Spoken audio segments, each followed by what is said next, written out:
Welcome to another episode of Not From Concentrate, a food podcast for busy brains. I'm Catherine Smart, a writer, recipe developer, and food entrepreneur. And like many creatives, I have ADHD. So I'm on a mission to help anyone with a busy brain calm the chaos, tap into their superpowers, and find joy in the kitchen. This could happen to you. This could happen to you. This could happen to you.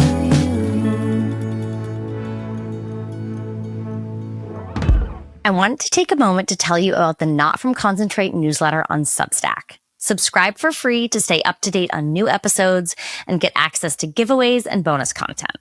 I also want to give a special shout out to my paid subscribers who get new, wildly delicious and distraction-proof recipes delivered to their inboxes every month, as well as essays and tips for cooking with a busy brain. Plus, paid subscribers get access to my full recipe archive. Head to catherinesmart.com to become a free or paid subscriber, and thank you for supporting the show. You guys, there is a lot out there about feeding kids, and you could drown in the Pinterest boards that promise you to get kids to eat their vegetables.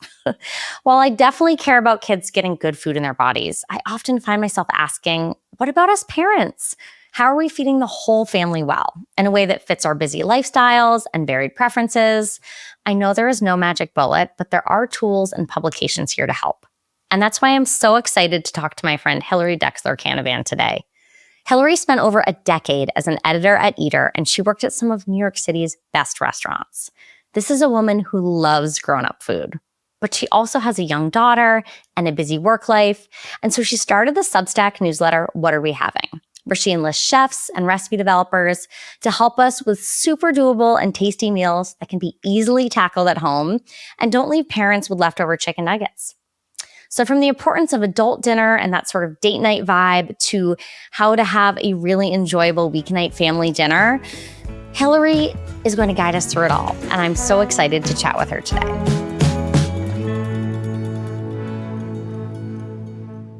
Hillary Dixler Canavan, thank you so much for coming to the Not From Concentrate podcast. I'm so psyched that you're here.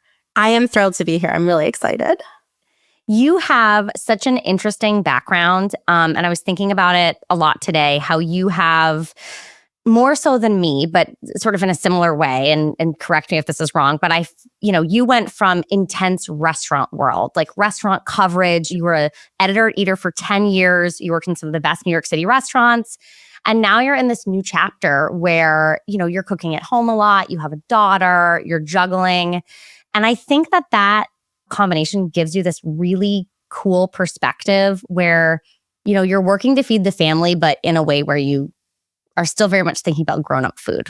There's so much that I want to get into. More than anything, probably your newsletter, which just went through an exciting kind of rebranded announcement.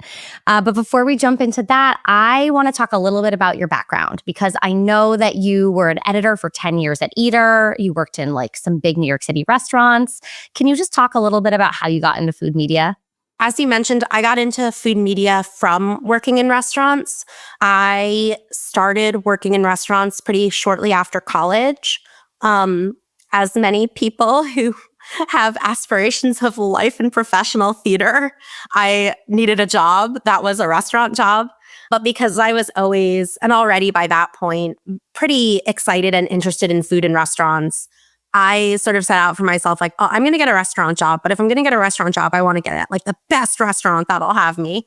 And I ended up getting my first restaurant job at the Breslin, which was April Bloomfield's restaurant in the Ace Hotel in New York City. I was on the pre-opening team. The space wasn't fully built out yet when I got hired. So I did some training at the Spotted Pig and then started working there. And I did all sorts of front of house jobs there, including I answered the phone for room service, which was actually really fun. I was Stumptown came in and did all this training. So I became a Stumptown trained barista.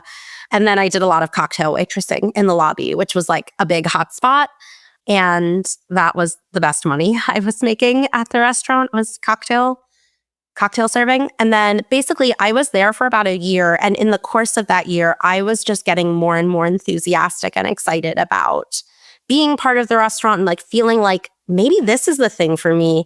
And so I applied to a job posting on Craigslist that was for an office manager position at Momofuku. And I got that job. And that very quickly grew into being like office manager and receptionist. I was Dave Chang's assistant.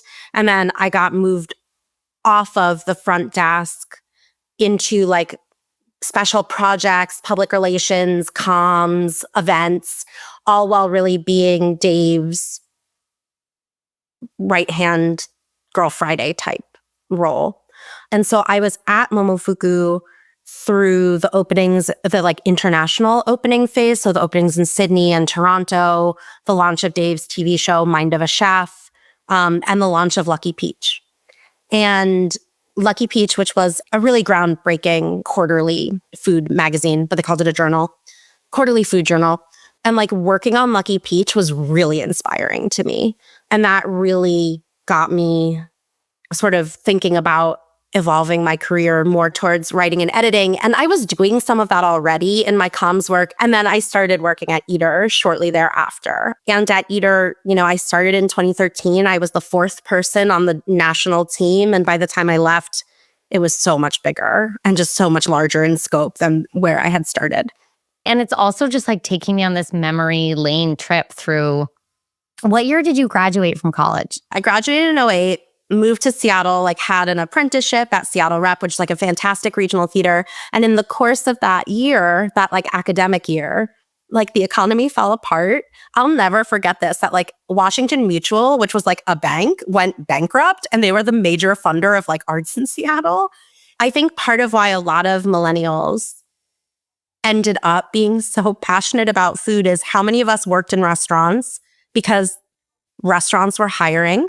It was so hard to get an office job in 2008, 2009, even into 2010. I mean, you landed in some pretty incredible places. And obviously, you did some really good work because you continued to jump around there. And I remember when Lucky Peach came out and it just felt like everything that I wanted to exist. And especially, we were coming into media as print was starting to die. That's when I was writing for the Boston Globe.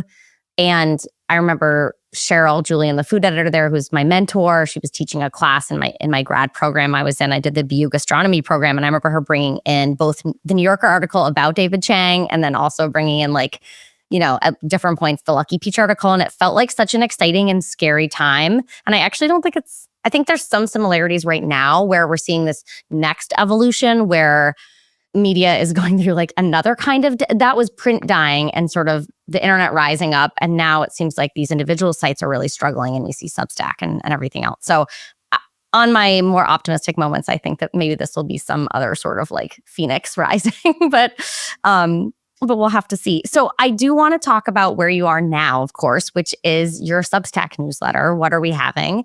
One of the reasons I'm so interested in your writing is because you have such a serious grown-up food background, but you're also juggling like feeding a family and a young daughter. And, there's no shortage of like how to get kids to eat vegetables or like picky eaters. And I'm always like, okay, but what about the parents? And I trust you will keep sort of the whole family and the whole palette of the family in mind because of your background. So can you talk a little bit more about what you're doing with your newsletter? Yeah. Well, thank you for saying all that because that is exactly why I started my newsletter. I really felt like there was this gap in family-oriented food coverage where I was really finding that as I was like scouring the internet and my cookbooks for recipes that would work for my family, things I was like finding were like either too weighted to the kid at the table, like, and this is not a knock against people who are creating this, I want to be clear. But for me, I didn't want hidden veggies. I didn't want everything needs to have cheese or that like bridge ingredient that gets the kid excited. Or if it wasn't that, then I was struggling with like major publications even saying something was a family recipe, but it would only take 30 minutes if you had pro knife skills and your kid was never interrupting you ever. So I felt like there was a real space for me to bring my point of view and also like take the opportunity to like, okay, I'm having trouble finding this. And if I, with my background, can't find these things, that means other people are having trouble too. And then like using the subscription revenue to pay people I admire to help me solve this problem. So I developed some of the recipes myself. Recipe development of all of the things in my newsletter, doing my own recipe development is the newest skill set for me. I've been an enthusiastic home cook, but it's not until now that I'm like a year in that I feel comfortable saying that I'm a recipe developer. And even then I still like sort of hesitate to say You're a it. recipe developer. And for somebody Thank who's you. edited all of those recipes, I also, though, just like so much respect for saying that, because that was always, I sound like such a grouch, but like one of my frustrations with, some of the new media is like, where are the editors, and like to go out and spend money on, and there's some fabulous blogs and now Substacks and all of that, but there's also a lot that are maybe a little bit less fabulous. And the idea that, you can have somebody spending money on ingredients and then trying to make a recipe and they're just not set up for success. Like that's the worst thing that can happen in my mind as a recipe developer and, someone putting food content out there. Yeah, so that was something from the jump. I kind of set up my values of like, what are the rules of my publication? What are my values? What's important to me? And where I landed is like, all recipe contributors are fairly paid. I pay rates that are competitive with Bon Appetit, with, larger media organizations, because I think it's important to create like I'm trying to create healthier media. So healthier, sustainable media. So that was a high priority. And then sidebar, but because I knew I was going to pay contributors market rates, I launched with a paywall. Like I knew I had to start generating subscription revenue so that I could pay people. And like I had set aside, I like picked a relatively low amount that I was comfortable investing and losing to like get those first assignments out. But then it was just let's see what subscription revenue I can generate to see whether I can keep this going or not. So yeah, anyway, paying people fairly. And then thorough testing. So the way I approach recipe testing, when contributors hand in recipes, I am the primary tester, and like that, I am like the reader's stand-in. Like I'm a busy mom.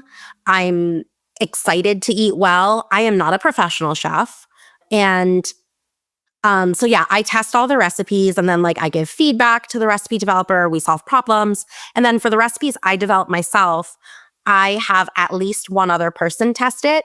And most of the time I have two people. And most of the time the people testing it are enthusiastic home cooks. Once in a while, I'll have a friend step in who like our friend Megan did a recipe test for me, and she's a professional recipe developer, and her recipe testing notes were great. But I do like having non-professional testers because they're a really good reader stand-in. I don't know how many people listening, care as much as we probably do about the background of this, but like it makes me so happy that there are folks like you trying to building these healthier ecosystems, because there are so many, as we know, talented recipe developers out there who do great work that will help other people, but they also need to make a living, as well. I'm not making huge amounts of money here, but I've created a financially sustainable model, which is more than a lot of food publications can say. Like media is a tough business, and finding ways to make it, I'm not trying to make a huge profit. And like, I'm not making a huge profit. I hope you do one day and you deserve it. But I mean, that would be awesome. it. Like, I would love that. Like, that would be great. I did not build my newsletter anticipating it to make me rich. That's not realistic. But it is realistic, I feel like, to take my expertise, which is like running media organizations, and put it to use for myself and make something that works for the people I work with. And that's from the business end of things, that's my goal. I want my newsletter to be self-sustaining. And I want the people who contribute to be proud of having contributed, to feel good about having contributed. And of course, like from the audience point of view, I want my readers to love it and to engage and to genuinely find it helpful. Like I love seeing people cook the recipes in real life. I love seeing what people are shopping and buying from the recommendations that I offer, and like seeing people put in like these real life tips into their daily practice is very gratifying. It's really rewarding to see, the effects that the hard worker are having. Another question I had is, I want to talk about a specific column or vertical, or I don't know how you would say it in Substack terms or newsletter terms, but you have something called Adult Dinner. And we talked, before about how you bring this really fresh, sophisticated perspective on food. So tell me a little bit more about Adult Dinner. Adult Dinner is I'm calling it a column.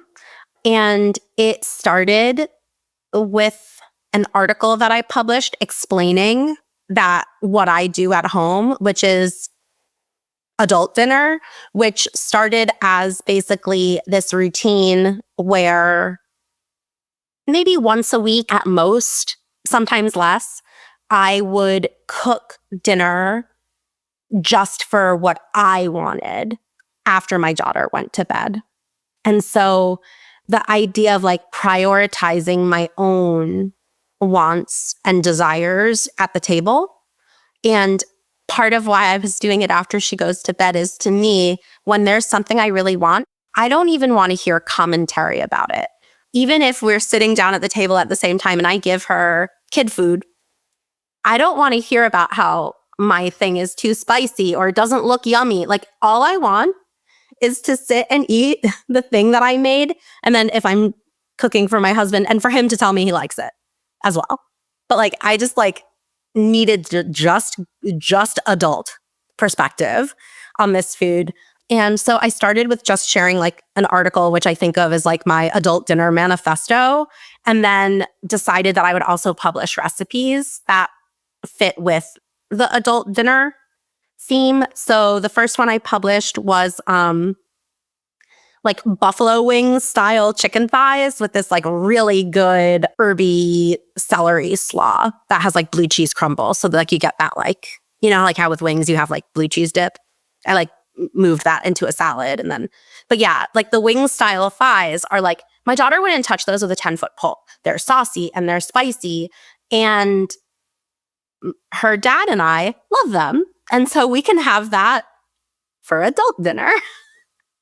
I could spend like forever on adult dinner, but I want to give it a little bit more time because I think that it's something that, without being preachy, like I want to encourage everybody to do. It's like, we talk about couples therapy or working out, making time for date night. But I think, especially if you have, a romantic relationship, I mean, I'll just get into my own. I don't know, going up to dinner and walking around a city are like, that's the dream day for my husband and I. And before we had children, especially, getting to work in food and reviewing restaurants and stuff, so much of our conversation and bonding time was spent over food and drink. And I think it's so hard to do that sometimes when you have small kids.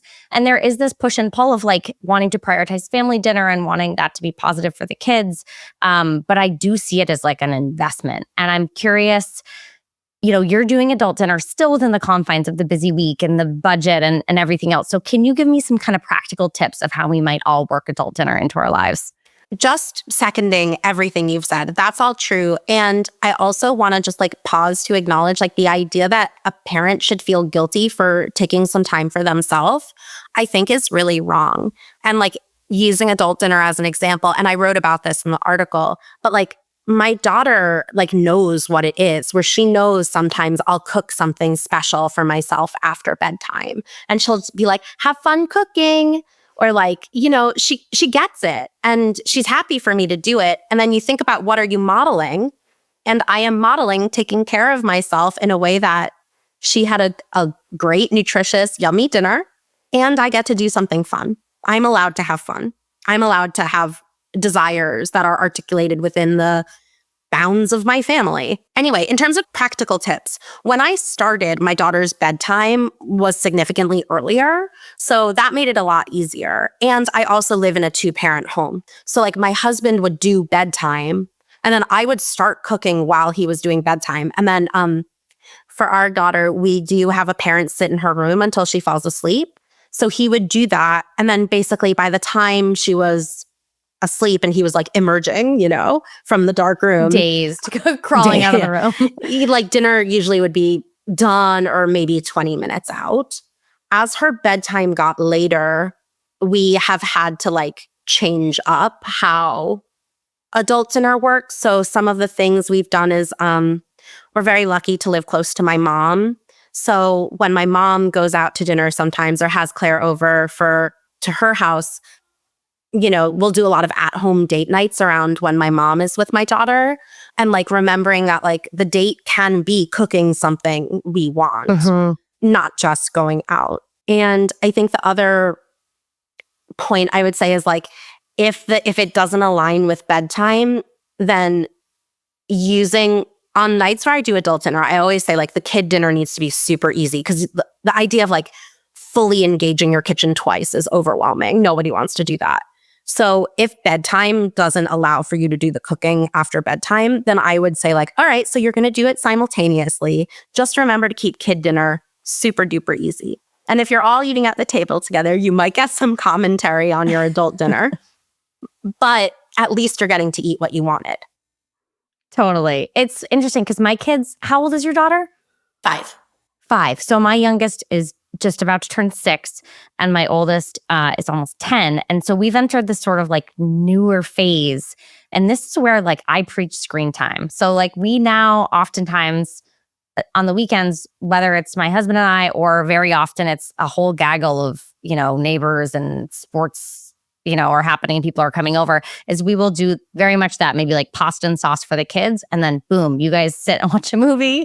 And I'm like rediscovering adult dinner in a sort of dinner party format in a way that I haven't enjoyed like since in years, probably close to a decade. And it's been really fun to just, I don't know, sometimes I think when you're in the thick of it, if you are somebody who, has small children, it can feel like I'm never going to feel that again. Like I'm never going to get to engage in the adult conversation and eat the yummy foods. And yes, once in a while we'll have, children sent to grandparents or whatever, but just realizing that it can like become a more regular part of life has been like a very joyful experience for me as my kids have gotten a little bit older. That sounds fantastic. We have our own movie tradition that we started a little while ago that I've really been loving, which is not adult dinner, but we do Friday night dinner and a movie where like we pick out a family movie, I make dinner, and then we like eat on the couch. Yes, we do that too sometimes. It's been like, get so the bench, sweet. bring the bench in. Yeah, it's been so fun. And my daughter really looks forward to it. And I think it's just like a good reminder of like, I felt a lot of pressure from social media and the content I was consuming. And because I am a food person, to do food perfectly. And there's a lot that I put 100% of my effort and intention towards that I'm glad I did. But it's not bad to have dinner and a movie. Your kids are having a joyful time having their pasta and a show while you eat dinner. Like that is totally great. And like, yeah, those rainbow food accounts aren't going to tell you that, but like your kids are going to remember that really positively forever. Absolutely. And I would just say one little thing, like obviously for us, small children are the limiting factor. But I would say even if even folks who don't have kids, whether it's special diets or busy jobs or extracurriculars, there are so many excuses to not do the thing which this started with, which was prioritizing your joy and your desires around dinner. And I would hope that whatever your limiting factor is, whether it's small kids or work or whatever, that people can just block out one night a week to make it about, what they want to eat, finding that joy, and really embrace your concept of adult dinner. I think it applies to all of us. I found it very creatively invigorating for bringing my positivity and enthusiasm back into the kitchen was like cooking just for myself and my desires helped a lot. Another question I had for you, we've talked a bit about your restaurant career and your career at Eater. We're also we didn't even talk about the fact that you led the first cookbook for Eater, right? So you are very adept at, I was thinking about that today. If you can coax cookable recipes out of restaurant chefs, girl, anybody could contribute and you could spin it into something that works because God bless them. Restaurant chefs are, I think, the most difficult. They're the best, but it's as you know, a restaurant kitchen is not a home kitchen. It's not a home kitchen. I want to be clear with the Eater cookbook. I had a recipe tester. So I was not testing all of those recipes. That would not have been. See, I had a 6-month deadline to create that manuscript. So I didn't do the recipe testing. That of course not. That would have been inhuman. Sure.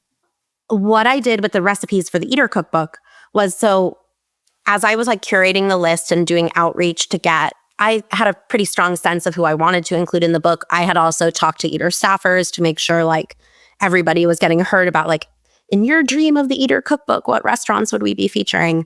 For a lot of those recipes, I knew which restaurant recipe I wanted to include, and I would come to them with ideas of hey, we want to include this recipe, and I think I have an idea of how we could make it more home cook friendly. What do you think about doing a version of this recipe where we, for example, we have a recipe from Xi'an Famous Foods, and instead of building the entire spice profile for their Cuban lamb from scratch, we're starting with a jar of chili crisp.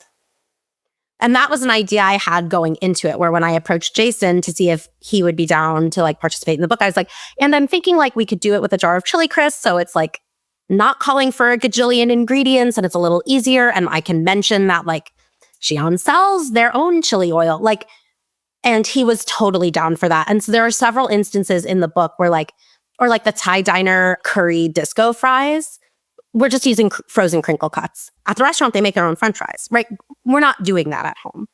And there are things like that throughout the book, those easier substitutions that make it more doable at home. I came to the Eater cookbook. I got into the home cooking element because in 2020, when the pandemic started, I was tasked with launching Eater at home. So, editorial leadership, we knew that we were covering the news of the pandemic and how it was affecting restaurants, but Eater's core needed to adapt to also meet readers where they were, literally, which was at home. So I basically was asked to come up with a plan of what would Eater's home content look like, come up with a plan. And I planned to out and launched it in 4 weeks, which was also crazy. Oh my gosh. And figuring out, to me, to keep it feeling like Eater, it was bringing restaurant ideas home, bringing restaurant knowledge into the home. And I found that so productive that even after working on Eater at home, even after working on the Eater cookbook, I wanted to keep doing that work because restaurant chefs, they have so much knowledge that's just instinct for them. Mm-hmm. When you've been working for years, it's not always a conscious decision that you're making to reduce steps and work more efficiently. That is the bread and butter of effective restaurant cooking. And so those efficiency hacks, I knew I wanted to tease those out and get them to readers. You're very much like a translator, it feels or a whisperer in some way. And it's funny, you answered my question without me really even asking it because I was thinking about how it feels very much in your DNA to find those good little nuggets that apply at home. I'm curious how your work covering restaurants and working in restaurants filters into your work now, creating recipes for your newsletter and cooks at home. I think the short answer is that I still find restaurants really inspiring. It's where I see creativity and experimentation that I get inspired by and want to bring home. As I mentioned, I also see that operational excellence and that operation point of view is, I think, where home cooks can learn the most from restaurant chefs. I would say in terms of how it actually affects my home cooking, I feel like on the one hand, it makes me very inspired. But on the other hand, as a restaurant lover, I also find it like very liberating. Like I don't need my home cooking to taste like a restaurant. If I want restaurant food, I will go to a restaurant. And I think like that aspect of things, I actually used to find very intimidating. Like I knew so much about good food that I was so critical of what I was producing at home that I would find it, like my perfectionism would get really triggered and I would just really struggle with my relationship to my own cooking. But then once I sort of shifted my mindset about like, restaurant food happens at restaurants and home food happens at home. That was really helpful. And again, like having my daughter was a big part of that shift, actually. That plus the timing being like, so I was in my second trimester when the pandemic started. So like I was forced to be at home, having a newborn and then a very young, like, older baby, young toddler when things were like still in various degrees of lockdown. So home cooking was like more and more important. And the like practical need of just getting folks fed versus what I used to do, which was like if I was cooking at home, obsessing and perfecting, like getting rid of that was like really big for me. I want to talk about that a little bit more, Hillary, because I mean, two things. One, like you were with April Bloomfield at David Chang. Like rationally, everything you're saying makes sense. Like, of course you are intimidated or it wouldn't be surprising. On the other hand, I don't know that I would have thought of that. And I think, I like waited tables, I bussed tables, I was inspired by restaurants, but maybe it was my own ignorance. Like I have always been like, oh no, I'm a home cook. I love to write about restaurant cooking, but I do feel lucky that I did not necessarily feel that pressure. And I'm sure that a lot of people do, even if they are not spending time with some of the world's best chefs. So can you talk a little bit more about what it was like to overcome that? Because that seems like a really like big thing that I wouldn't have thought of. I don't know how tied it was to working with so many great chefs. I don't think that helped, but I think like, I know you're very open about your mental health matrix. My mental health matrix includes like destructive amounts of perfectionism. So I think I would have gotten there probably anyway, because that's where my brain like and probably part of what drew you to places like the Breslin and I Momofuku. think that's the thing where it's like the culture made total sense to me of like no mistakes. Everything is a level 10 priority. Like that totally got it. In terms of like being around the chefs, I think some of the things that stand out to me, I was really friendly with the pastry chef from the Breslin, and like she would always like give me like little samples of what she was working on. And like it took me months to realize that like she was asking me for my opinion because like she actually wanted it. Yeah. And then like that made me feel really good because I was like, oh, I'm like a trusted taster at work. Cool. With my work with Dave, I was not cooking. Cooking was not part of my job. I do have a memory though of like we did like an office potluck, and like I had this idea to like recreate this pastry that they used to sell at the Stumptown Cafe, which was like these like bacon wrapped with like puff pastry little bites. So I like made my version of that and I like figured it out in my little apartment kitchen. I think I had like cinnamon and like crystal sugar on top. And then like Dave came to the office that day, which like he wasn't in the office a lot. And he was like eating everything. And then he was like, which one was yours? And then I was like, this one.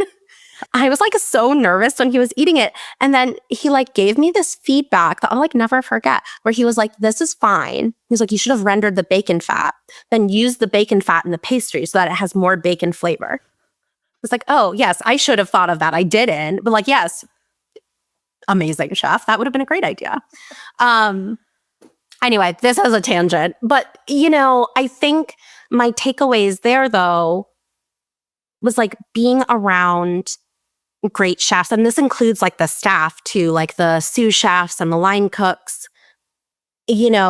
there was a difference of like what it looked like to eat off the clock. And I think that I knew that it's not like Dave was cooking restaurant food at home. I knew that. Right. That was, I think, a big help was like chefs tell the truth when they're interviewed and they say the thing they make at home is like frozen pizza or whatever. Yep. That was, I think, a step towards feeling better. But yeah, I think the biggest shift was like I started sharing more about what I was cooking at home during the pandemic. Again, partially because of like I was working on Eater at Home and I wanted to like build my credibility. Like I wanted people to understand why I was writing about this. And like, I wanted people to kind of come along with me on this home cooking journey. And people were so responsive and so receptive to what I was sharing. And I was sharing basic stuff like, this is how I make congee. This is how I roast a chicken. And that gave me a lot of confidence. And part of what I was sharing then was like, this is not a hard or fancy way of doing things. This is an easy way of doing things. And I think that was very liberating too, was to just start talking about it. I think people can relate to the perfectionism trap in so many aspects of life, and food, food is no exception, even if there's a lot of pleasure in it. Well, speaking of your chicken, I wanted to talk about your chicken. I actually have a little note here about your chicken. I was looking, you have this lovely post where you have like sort of a start here MVP recipes. And I mean, personally, Ina was the one that taught me about the roast chicken, Ina Garten, not personally, but like me watching Food Network growing up. My mom is a phenomenal cook, but she wasn't a big chicken roaster. But I learned that, just having a basic roast chicken is such a game changer. And if you are trying to build confidence in the kitchen, what a great place to start. So could you share a little bit about your tips and tricks for making a phenomenal basic roast chicken? My approach to roast chicken is super easy. I use my biggest stainless steel skillet. And what I do, I try to buy like a nice chicken. I think you can actually taste the difference. So I would say if you're planning on having a roast chicken for dinner, like it's worth getting the nicer organic butcher shop chicken. And this is a girl who loves a TJ's hack. So like, if you don't know Hillary, like she I'm means not it. snobby about grocery store food. Agreed. I just think this is what you're doing is so simple. The main thing you're doing is eating this chicken. So like it just tastes better if it's a good one.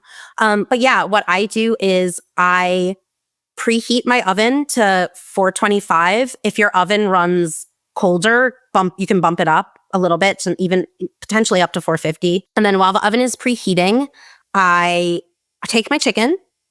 I don't rinse it or anything, but I pat it dry with paper towel all over. And then I salt it a lot. And what I do too is, sorry, I should have said this, but like when I'm doing all that, I have like, those like plate bowl pasta bowls that got really popular. I do it in there. So I like put it into a plate bowl and I pat it dry and I salt it. And then I just set it aside and I do like, I prep any sides I need to do, or if you're not prepping anything, I would say like give it about 10 minutes of sitting. And then because the salt like draws moisture out, that will start like pooling into the plate. So then like lift the chicken up, take that, wipe that moisture out, pat the chicken dry again, salt it again, and then like right onto the pan, breasts up, and then into the oven. And so then once it's in the oven, I don't do anything. So you'll notice like I didn't trust that chicken. I just stuck it in a pan and stuck the pan in I salted it and I stuck it into a hot oven. I do use like the internal, I have like an instant read and like thermometer.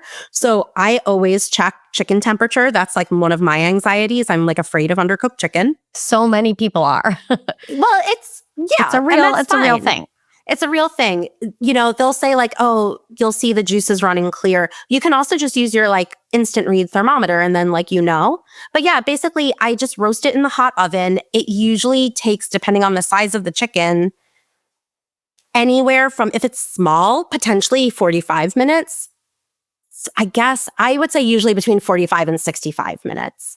And what temperature are you looking for? So for a chicken to be fully cooked, it should be 165. I think some chefs would tell you could pull it a little early and it will finish coming up to temp while it rests, but I don't do that. So I need the thermometer to say 165. I also feel like you definitely don't want to overcook the chicken breast, will dry out. But it's like the thighs, you actually want a little bit hotter anyways, so the collagen breaks down. So like I'm not a big pull it out and let it come up those last 5 degrees anyways. No. And like also like it is really hard to overcook chicken legs. It is really, really hard. So then I take it out of the oven. You can like move the whole bird onto a platter. And then you've got all of this beautiful drippings in your pan. I want to say like you don't have to do anything with them. That's like something I also have dealt with perfectionism about. Like it's okay to sometimes have a little bit of food waste. But a really easy thing to do is you've got all those chicken drippings in the pan. If you've got like, speaking of grocery stores, if you have pre-chopped bag of kale, just dump sturdy greens in there. Whether that's like, again, you could use a fresh bunch, but you can also just use like a bag of store-bought greens. Dump that into the drippings and then saute them, wilt them down. You could add garlic, would be very yummy, but like you don't even have to. And then you've got your chicken and greens for dinner. My husband and I both like strongly prefer dark meat. So when I make this at home, typically like I'll give my daughter a drumstick, I'll give myself a thigh, I'll give my husband a whole leg. And then I also really like the wings. So I'll like pick at those. And then usually the chicken breast ends up being like, it's almost like meal prep for us. So it becomes chicken salad. I shred it and put it in congee. I'm not much of a soup maker, but you could add it to your soups, put it on top of salads for lunch. Just have it in a sandwich for lunch as is, or like curried chicken cups. Anything that you would have done with like a grocery store rotisserie chicken, you can do with your leftover roast chicken. It's just so delicious. And even because I'm totally with you that is a worthwhile investment.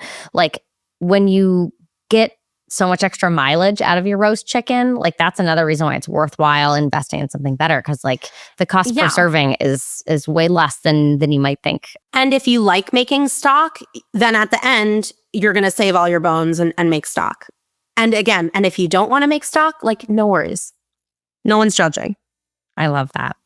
All right. So I have one thing that I always do, Hillary, and that is what I call the busy brain section of the podcast. And I like to ask my guests 2 questions just to back it up a little bit. What I'm always trying to do, my kind of guiding light in this Not From Concentrate project, is to spark creativity in the kitchen and then also calm the chaos, like both in your brain and in your workspace, so that you can find joy when you're cooking. So my question for you is, what is one thing that helps spark creativity for you? And what is one thing that helps you calm the chaos? One thing that sparks creativity for me is condiments. I find condiments are very motivating. When I get the shoppies, it often expresses itself through like impulse buying a cool little sauce or topping. And then you have this motivation to like, I want to eat that. I have to put it on something. What would be good to put it on? So that always sparks for me. It also works backwards, like in a good way, because to just justify our shoppies a little bit more, if you have some plain roast chicken or some plain rice, like good thing you went shopping and bought that impulse, whatever you bought. For me, I'm very into chili crisp right now, which I know is not original at all, but I can't stop. But it's very delicious. I've also revisited some of the Brooklyn Deli products. Like I was like, oh, it's been a minute since I had like that achar. Is that how you say it? Achar? What are a couple of condiments that are doing it for you right now? Sally Eckes, she has a great Substack. She's a friend of mine and we're in a different writing group together. And she sent me this like Mama T's chili crisp that's delicious and extra crunchy, which I really enjoy, and like extra garlicky, I would say. I've been enjoying that. I like an example. It's not new, but I've got like a smoked soy sauce from Toiro Kitchen in Hollywood. And that was one where like, that's always like, it's just so delicious. So you think of like, oh, I want to use that fancy soy sauce today, and then like I have my go-tos, like when in doubt, I'm like, okay, well, I want to use up the Kewpie mayo in the fridge. So what's something I can do with that? And the answer is often egg salad for me. I think I've also I have some sauces that I've been meaning to test out that I haven't gotten to yet, but I've got them in my cabinet and they're pointing at me to get to work. I have some of the Amsam sauces I haven't tried yet. Whenever Trader Joe's has some new sauce, I often just pick it up and see what happens. And I think the other kitchen creativity thing that really helps me, I feel very motivated by my readers and wanting to bring them new ideas. So sometimes I'll test things out just so potentially I can write about it if it's good. And that has been very motivating. I am pretty happy sticking with my MVP recipes on a regular basis, but because I have my readers, I'm testing more, not just recipes to publish, but I'm cooking more outside of my known successes, because if it's good, I can tell readers about it. So that external motivation is very sparky for me. I love that. And okay, you're an editor, so I know you must have some chaos calming tricks up your sleeve. Hillary, what are we doing? And this can be mental chaos or physical chaos. For the kitchen, I would say my number one chaos calming trick is listening to audiobooks. I see the time I spend cooking as me time, and I turn it into me time by listening to a good book.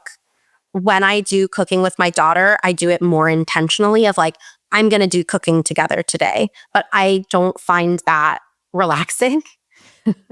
I know obviously. one person who does. It's Zoe. Zoe, yeah. And can do it. No one else. Just kidding. But I'm also sure others feel can, but me too.